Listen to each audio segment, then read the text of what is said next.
Nous passons au droit de l'Union européenne avec une présentation en duo par le professeur Hugues Dumont, qu'on ne présente plus. So we are going to introduce Professor Hugues Dumont, who is the former Dean of the Faculty of Law and Researchers at the Law Faculty of Brussels. And you were also involved in European institutional law. You contributed to different articles, the international magazine on the theory of law. And we will have CÉCILIA RIZCALLAH, who is a professor of European law and fundamental rights at the University Saint-Louis Brussels. She is in charge of European law. She is also a teacher at the visiting professor, at the Université Libre de Bruxelles. And she is also conducting research on the protection of fundamental rights in the European Union until September 2023. She has completed a doctoral thesis in the European Union law and fundamental rights, etc. But I'm not going to further elaborate on that. You can refer to the brochure you have received. And she also wrote under the supervision of Sebastian van Drogenbroek and other teacher a thesis whose title is mentioned in the leaflet. European Rights and Trust, that's the title of our presentation, and the subtitle is Good Governance at the level of the Union. So I think that what I need to do is to use the PowerPoint presentation first. That's the remote control I'm supposed to use. So the good governance of the Union and good governments of the member states. Jacques Keller is the president of the European Council. He has a very huge expertise in the field. But, he contributed to this contribution, to this presentation, and shared with us a series of advice, and I will mention them during the exposé. Many surveys do carry out an analysis of the level of trust of citizens towards the European level. These surveys carry out an analysis of what we call a certain type of support to those elements. And these analyses do indicate that a trust crisis in the Union, such as the one which did emerge in 2008, is not to be compared to a trust crisis regarding the euro currency. So we are not going to focus on this type of approach, although it might appear to be interesting, but we will refer to the legal elements. The second warning has to do with the fact that we do not deal here with the state, a member state, as it is the case during the colloquium. We refer to the European Union, a federation with different citizens and member states. And therefore, it means that we need to deal with trust on a double basis between the citizens and the Union, between the citizens and each and every institution of the Union, and between the citizens and the members of those institutions. That's the first level, but also trust between the member states themselves, the member states and the Union, the member states and the institutions which are part of the Union. So that's quite a big thing. The third warning I would like to share is that it has nothing to do with this feeling of ownership at the level of common European will. I think that in this particular case we need to refer to more than a simple minimum trust. This type of trust is a kind of threshold or reliability threshold between the different members, or it might also be some expectations some stakeholders might have regarding the behavior of other stakeholders who are part of the union. Of course, those expectations might vary a lot on the basis of the stakeholders, the citizens, the member states, and the EU institutions, because we all have different expectations, we all have different reasons to trust the other stakeholders, and we all have different objectives regarding the implementation of those elements. So I would like, first of all, to refer to the elements which might favor the trust of citizens, member states, and other stakeholders. And during the second part of the exposé, CÉCILIA RIZCALLAH will refer to mutual trust, horizontal trust between the member states of the EU, a trust which is needed with a view to allow cooperation between the different member states without having reciprocal control and checks over their different actions and activities. So let's refer to the very first part. i.e. the prerequisites for the trust of citizens and member states. Here you can see the four different items I'd like to tackle, and without further ado, I would like to refer to the very first dimension, the first type of trust relationship we need to examine, which are the general prerequisites of trust at the level of European citizens regarding the political system of the EU as a whole. But then I will refer to some specific prerequisites regarding the trust to be expressed by the citizens. So I will refer here to the political system of the EU in general. The principle of reactivity mentioned by Pierre Saint-Louis in his book devoted to Le Bon Gouvernement is something quite important with a view to identify the prerequisites of the level of trust of the citizens. However, European citizens do not wait for the Union to meet those principles as it would be the case for a member state, because the EU is not a member state.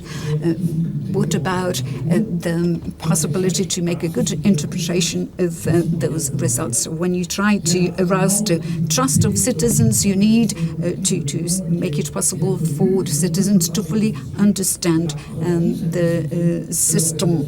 It means that we have a system which is quite different from what we would have in the different member states, and we need to be able to read, the outcomes and all the results. And of course, the situation might differ according to the powers devoted to the EU, and there is also a certain level of integration within the different member states.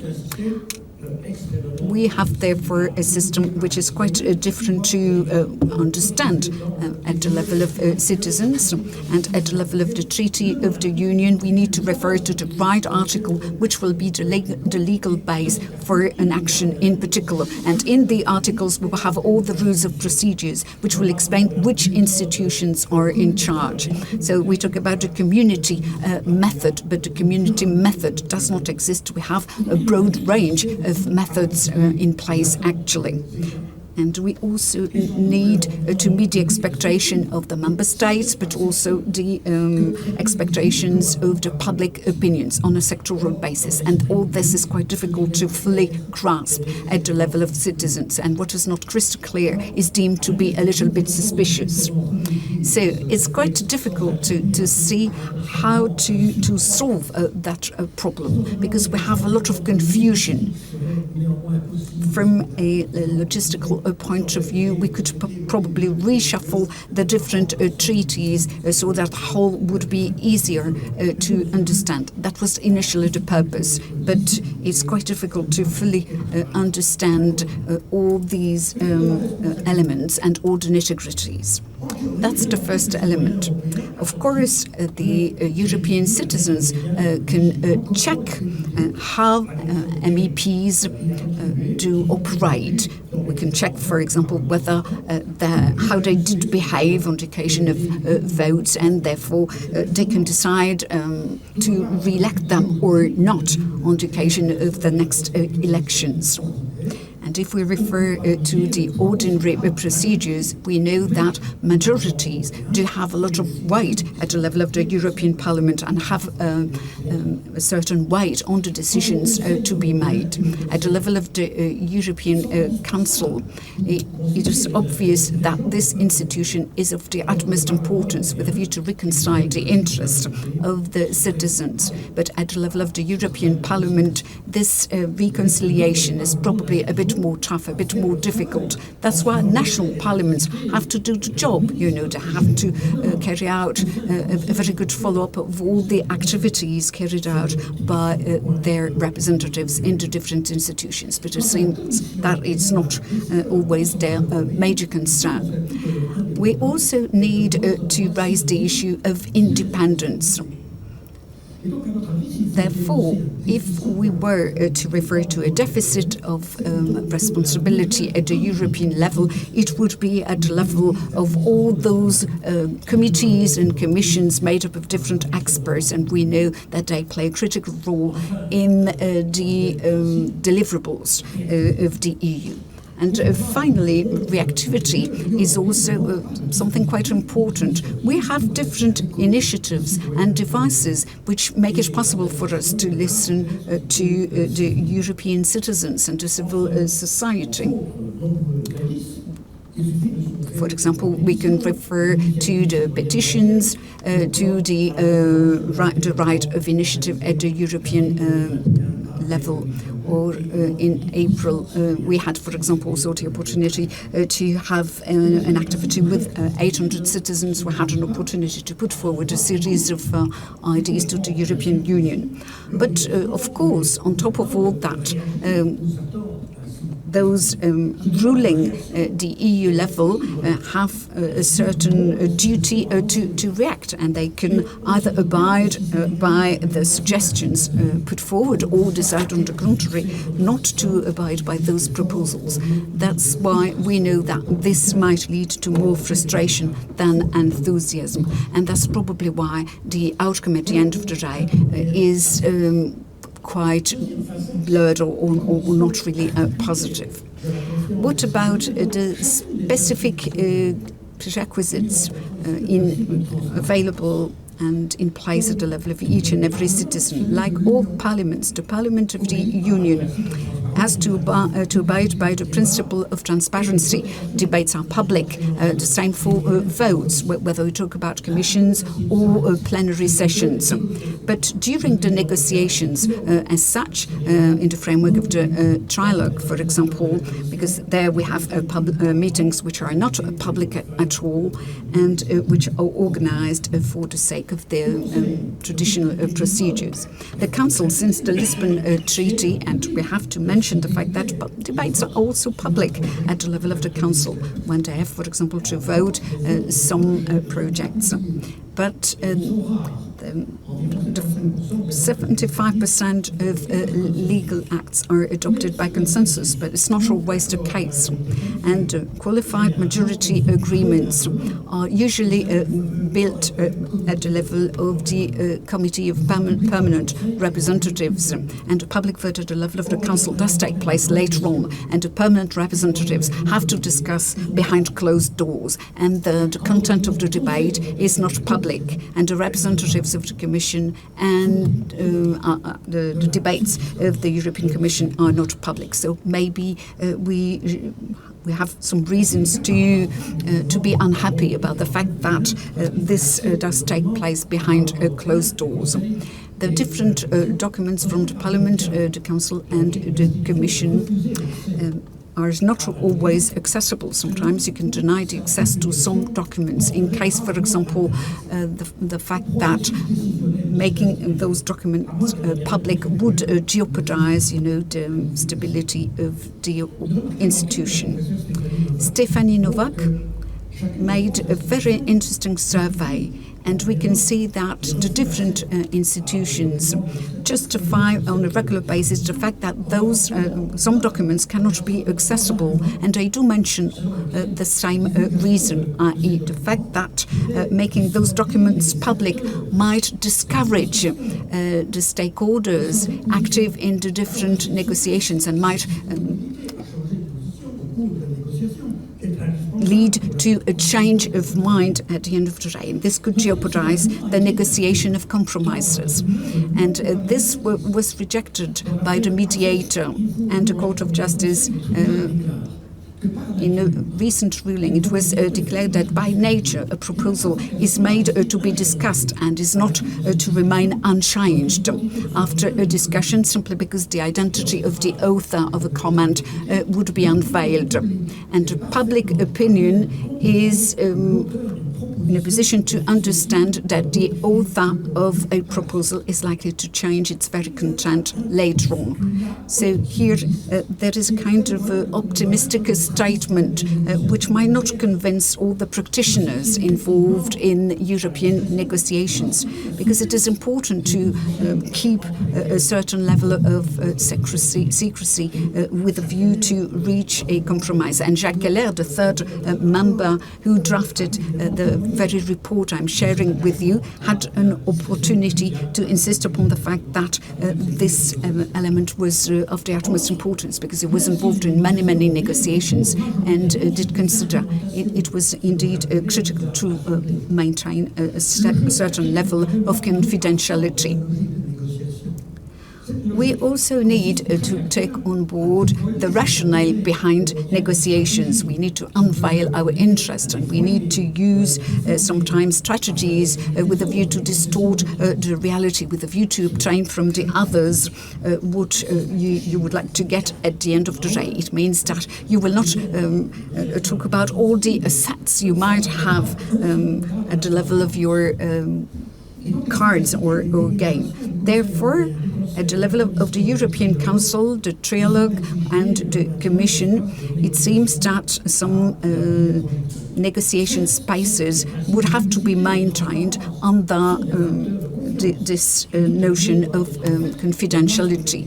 But I think that what we would need here is to shed some light on the final decisions and the motives, the reasons why. But too much transparency would kill transparency, because we would simply displace those premises where negotiations do take place. Because when the principle of publicity was imposed upon the different institutions, it was clear that the ministers would have to report back to their national parliament and would be accountable in front of their parliament. Would not be effective and efficient if they could always insist upon the fact that all negotiations were to be secret. So it's quite interesting to see how each member state decided to take a stand on those issues, and the most sensitive issues have to be decided prior to any decision, and things are quite therefore informal. Governmental meetings are not public as well in the member states, and it would be a bit naive to demand for such openness and publicity on behalf of the principle of exemplarity. The third element I would like to tackle right now has to do with the prerequisites of the trust of citizens in the different institutions. Well, the transparency rule is to serve integrity and exemplarity.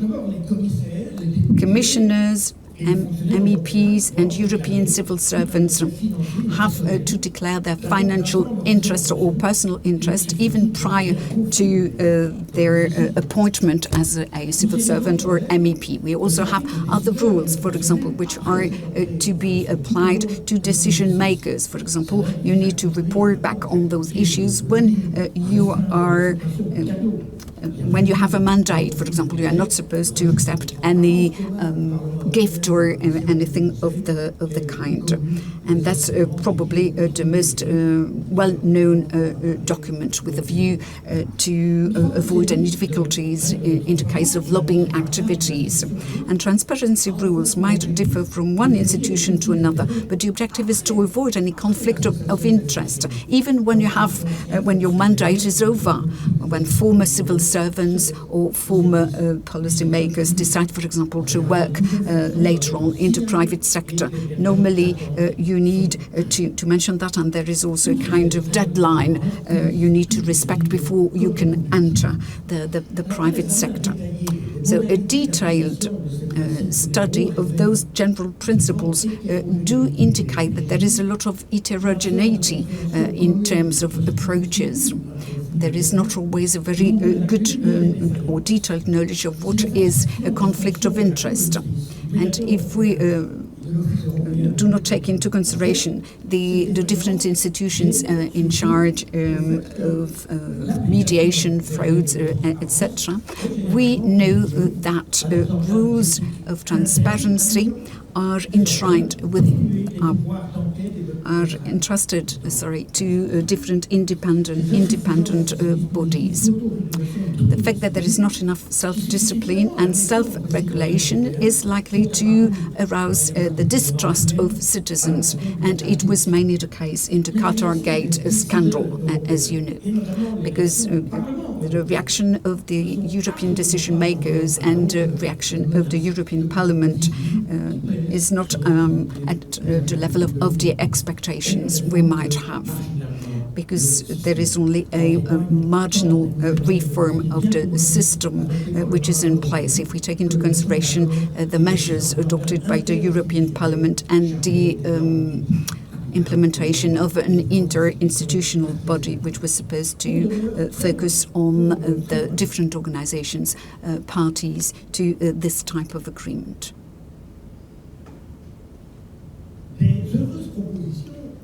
But of course, 10 standing figures and personalities, Françoise Tulkens was one of them, insisted upon transparency rules or the possibility to refer to incompatibility rules and to have a certain level of integrity and a standalone body in charge of controls and checks and controls.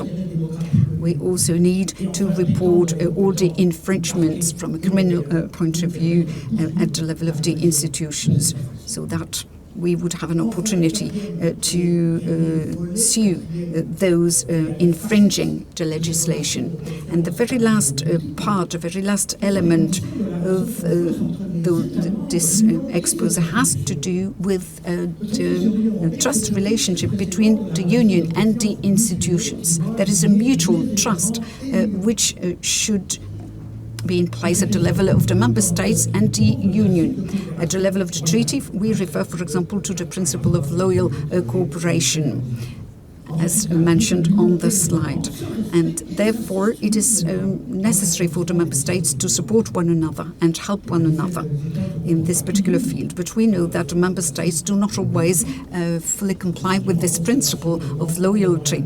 There are a series of infringements, and it is obvious that we have other unfair practices which might jeopardize the reciprocal trust which is needed between the member states. We have blockages, blackmail, abstentions, or other similar behaviors at the level of bigger member states. The primary law of the Union does also refer to this notion of trust. trust between the institutions of the Union. That's this principle of institutional balance. And we need to refer to the trust of the member states towards the Union. And here we need to bear in mind the fact that Parliament does consider that they have full legitimacy because they were elected by the citizens. And we know as well that the European Council, through the consensus made, has usually an impact and a say on decisions which should be taken on a majority basis. So I would like to conclude by insisting upon the fact that the whole system was set up with a view to secure a minimum level of trust at the level of the member states, and the main element would be to take into consideration the interest and the very interest of the different member states. It's in the interest of the European Council and the Commission, but we could potentially reduce the number of commissioners because this would not jeopardize, the respect of the interest of the different member states.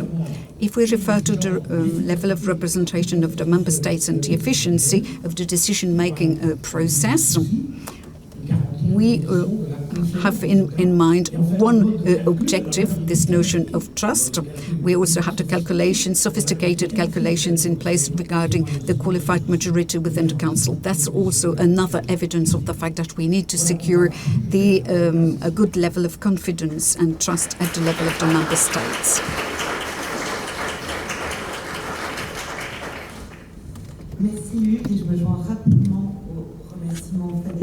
Aux organisateurs. Thank you, Hugues, and I will join you for thanking the organizers. So I will start. So when we wonder whether we should give our trust to the European system, first we have to look at the political system of the member states because they play a key role in the decision procedure of the European Union. And so the second part will focus on this issue, and I will explicit first the importance of having good government. We talk about governance at the European Union, but now we're going to look at the governments of EU member states. Why it's important to have good governments for the European political system, and then I will see how this demand is under the pressure of a crisis of values in the EU, and also a principle that limits the interventions of the EU, that is the principle of the national identity respect. And then I will look at the conclusions that were drawn. There are two main consequences: the redefinition of mutual trust, which governs the relationships between the member states, and the development or the renewal of some checks and control systems for complying with these different principles within the EU. So first, the importance of having a good governments in the EU. So this has two reasons mainly, and this was explicited already because these governments take part in the political system and in other bodies that were mentioned. The member states are part of the European decision process, and if one system does not comply with the principles of good governance, this could have an impact on the decisions made at the European level. First, for the judges, it's very important because national judges are sometimes foremost EU judges in a decentralized system, so they are the first in charge of the EU law implementation. So it's very important to have judicial systems that work well and that comply with the demands of the rule of law. Second aspect, and this was mentioned already, the EU system is based on many cooperation mechanisms between the member member states horizontal mechanisms that require that the member states have a functional system. So these cooperation mechanisms are based on the mutual trust principle, which is qualified as key by the Court of Justice, and that imposes to the member states to consider that the decisions, the laws, or any legal decisions made in a member state are trustworthy and that must be implemented in the other member states. So they are legal decisions that are interchangeable in the different member states. If a decision was made in Poland applying the Polish law, this has to be automatically implemented in Belgium. This is just one example, but this principle has a broad scope of implementation. And we also see the importance of the principle of sound government by the EU. How can we justify that governments should accept decisions of other member states if their own institutional systems are not trustworthy and not complying by the common rules of the EU? So it became very quickly necessary at the EU to establish those common rules, and we can find some elements of this in the Article 2 of the Treaty of the European Union. So if you read this Article 2 of the Treaty of the European Union, of the respect for human rights, people belonging to minorities, so the principles of human dignity, freedom, democracy, equality, the rule of law, and human rights. There is non-discrimination, tolerance, justice, solidarity, and equal opportunities between men and women. That's the definition of sound government according to the European law, and that is the basis of the EU shared by all the member states. Even if it is key to comply with these principles.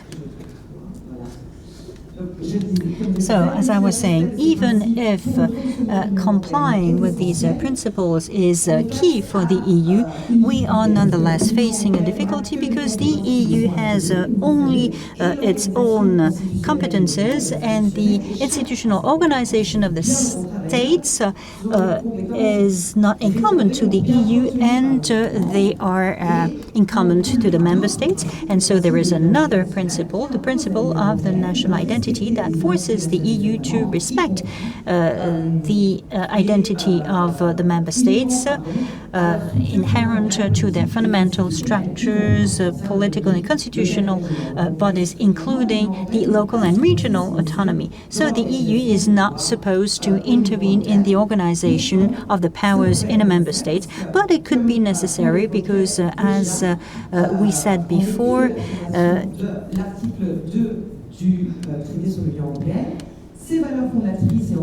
contrary to what is stated in Article 2 of the Treaty of the EU, is more and more challenged by some member states. Some states want to be non-liberal democracies, so we could discuss the relevance of this term and the need to have liberal democracies, so democracies that would not comply with the principles of the rule of law and the fundamental rights. And beyond these challenging of these values, there are less and less discussions on the content of these values and what they are supposed to protect. And so those national issues have direct consequences on the functioning of the EU, as I've just explained, whether in cooperation with the member states or in the role of those member states within European institutions. So even though the EU is not competent directly to guarantee the respect of these values, it is facing a problem, and in order to react, it developed, well, two things could be mentioned here. First, a redefinition of the principle of mutual trust between member states, and then the existence of a mechanism that allow, in the absence of direct and transversal competence of the EU, to achieve a certain control and to try to force the member states to respect these values more. So let's look at the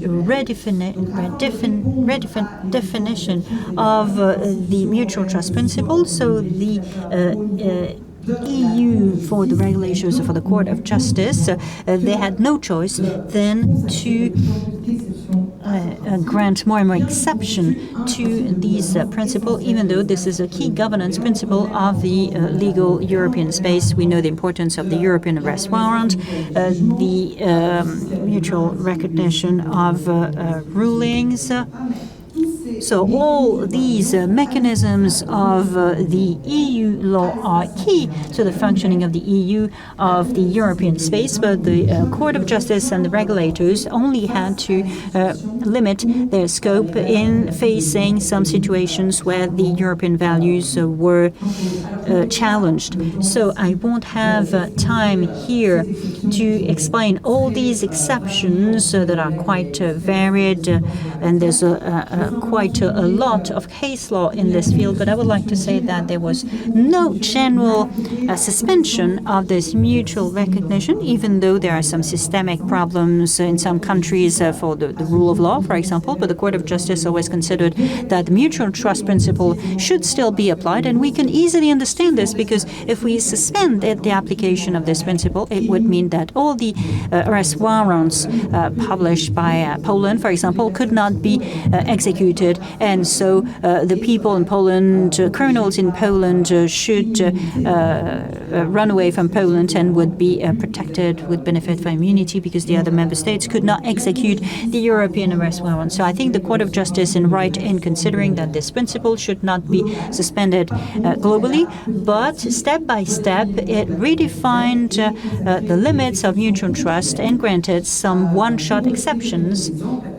And for some examples, the Court of Justice considered that this principle should be set out if there are individual risks of the violation of absolute human rights, for example, such as humiliating violations of the human rights. And the Court of Justice also considered that the principle of mutual trust should be ruled out in the European arrest warrant when it was published by a state that has systemic failures challenging its judiciary system. And second condition, there is an individual risk of the violation of the right to be judged by an independent court. So there's a whole case of law. Indirectly, the Court of Justice will judge the fact whether some national judicial system and institutional system are trustworthy or not.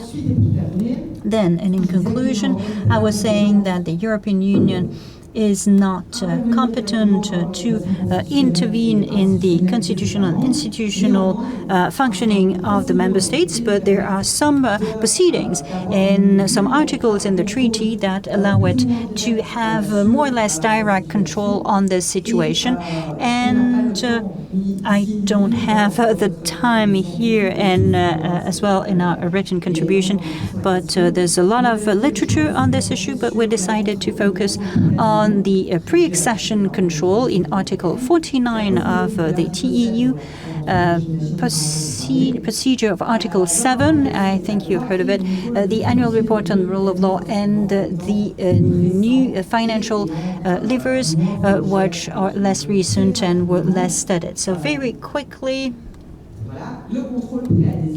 the pre-accession control, so Article 49 of the treaty established the different values in Article 2 for an accession of a third party state joining the EU, respecting the values committing to respect those principles can join the EU. That's the second condition, but this is one of the main prerequisites to join the EU is to commit to promote these sound government principles. When a state is in the accession procedure, there's a first control that is done by the Commission, and it contributes to to the respect of these values, but many studies have also criticized the way the Commission is implementing it.